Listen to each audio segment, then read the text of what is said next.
Bonjour tout le monde, ici Jonathan de SOP Montréal. On vous a fait une vidéo aujourd'hui, un petit 5 minutes juste pour vous montrer comment gonfler votre planche, comment vous en servir et comment l'entretenir pour la garder longtemps. Donc on va commencer avec la partie la plus importante qui est la valve de la planche. En fait, la valve, si on la regarde ici, on a deux positions. Donc on a une pine ici qui sort. Si la pine est vers le haut, la valve est fermée. Quand on veut dégonfler la pompe, dégonfler la planche, ce qu'on va faire, c'est qu'on va appuyer et quand on est au fond, on va tourner un quart de tour et on va la tenir quelques secondes. Et en fait, ça va la verrouiller, la planche va se dégonfler toute seule, on a juste à attendre, elle va se vider de son air et après on peut la rouler. Ce qui est important, c'est que quand on veut la regonfler, il ne faut pas oublier de faire l'inverse. Donc il va falloir enlever le quart de tour qu'on a fait et la faire remonter comme elle est en ce moment. Sinon, on va gonfler, ça va bien aller, et quand on va terminer, quand on va enlever le tuyau, on va perdre tout notre air, il va falloir recommencer. Donc, si je résume, vers le bas, c'est pour dégonfler, vers le haut, c'est pour gonfler. Quand on a terminé, on ferme le bouchon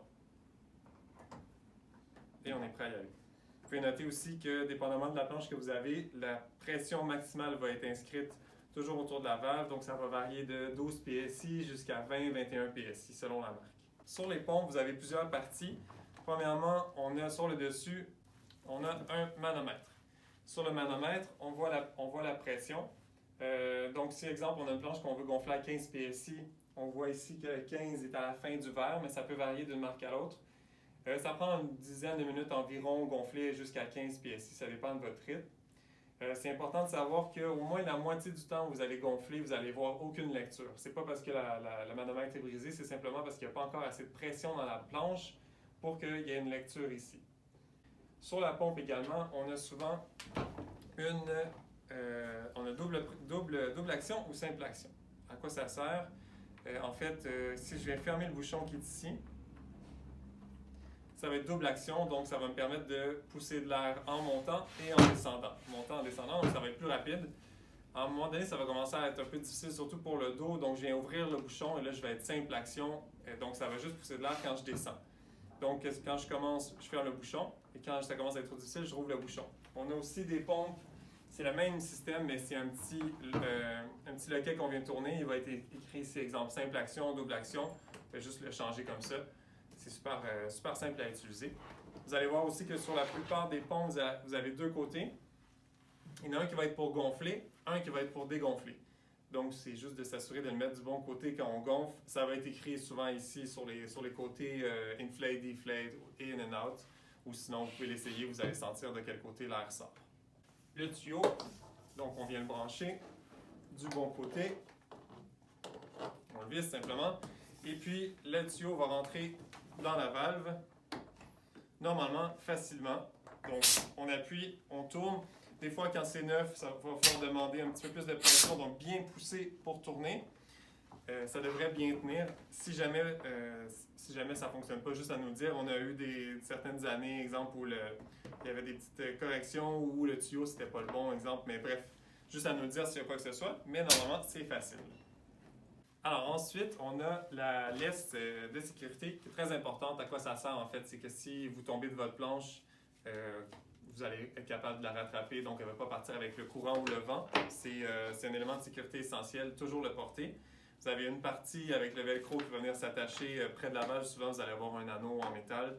Et puis l'autre partie va aller à la cheville. Je vous conseille un petit truc, quand vous n'en servez pas, au lieu de la laisser traîner au sol quand vous marchez avec votre planche, allez l'attacher sur la poignée de la planche. Comme ça, vous allez éviter de mettre plein d'herbe et de boue dans le velcro. Donc, toujours la porter. Alors, ensuite, on a les ailerons. Souvent, vous allez avoir des ailerons comme ceux-là qui sont de type glissière. Donc, on vient simplement insérer dans la planche en poussant.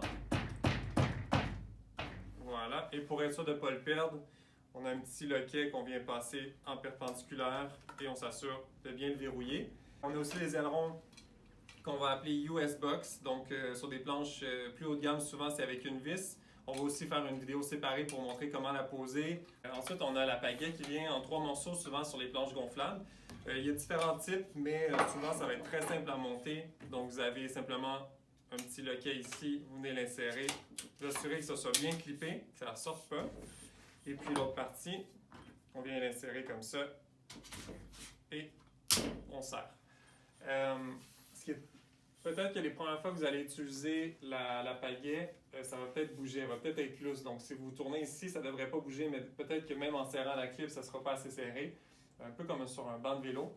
Donc, sur cet exemple-ci, on a la pagaie rétrospect, la nouvelle. Si vous voulez serrer, c'est simplement à défaire et à venir tourner comme ça. Tourner dans le sens horaire ou anti-horaire si vous voulez serrer ou desserrer. Et quand vous fermez, vous venez vérifier. Comme là, vous voyez, c'est lousse, donc je vais venir la serrer. Pas besoin d'outils, ça se fait très bien à la main. Vous tournez un tour, vous fermez, vous testez et du moment où c'est bien immobile, c'est parfait. Vous n'aurez sûrement plus jamais besoin de toucher à ça. Pour savoir comment ajuster la pagaie à la bonne hauteur, vous voulez que la poignée arrive au niveau du poignet comme ça.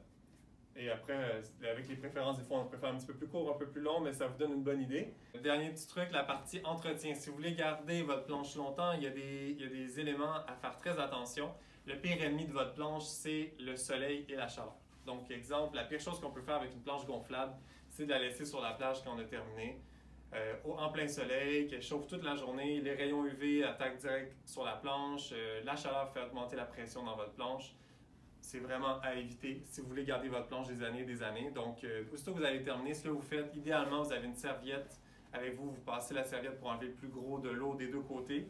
Ensuite, vous prenez votre planche, vous la mettez à l'ombre pour qu'elle sèche ou au pire, vous la dégonflez, vous la faites sécher chez vous. Vous essayez de la garder entreposée sec pour éviter que ça fasse de la moisissure.